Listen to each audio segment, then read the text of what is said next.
I think it's very important that we reform our entitlement programs. My friends, we are not going to be able to provide the same benefit for present-day workers that present-day retirees have today. We're going to have to sit down across the table, Republican and Democrat, as he did in 1983 between Ronald Reagan and Tip O'Neill. I know how to do that. I have a clear record of reaching across the aisle, whether it be Joe Lieberman or Russ Feingold or Ted Kennedy or others. That's my clear record. We can work on nuclear power plants, build a whole bunch of them, create millions of new jobs.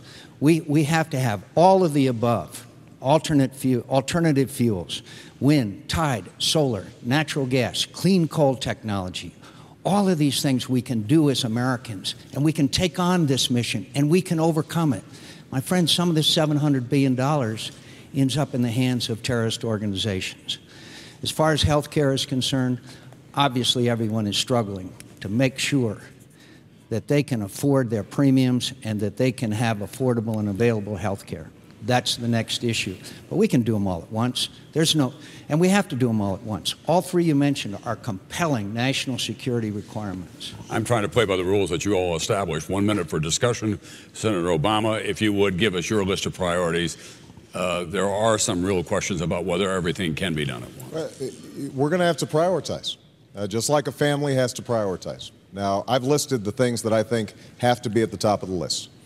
Energy, we have to deal with today because you're paying $3.80 here in Nashville for gasoline, and it could go up.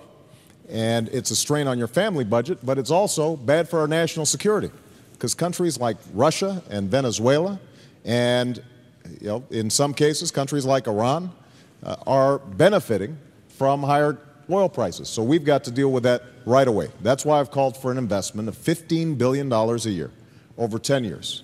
Our goal should be, in 10 years' time, we are free of dependence on Middle Eastern oil.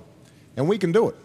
And when JFK said, we're going to the moon in 10 years, nobody was sure how to do it, but we understood that if the American people make a decision to do something, it gets done. So that would be priority number one. Healthcare is priority number two, because that broken healthcare system is bad not only for families, but it's making our businesses less competitive.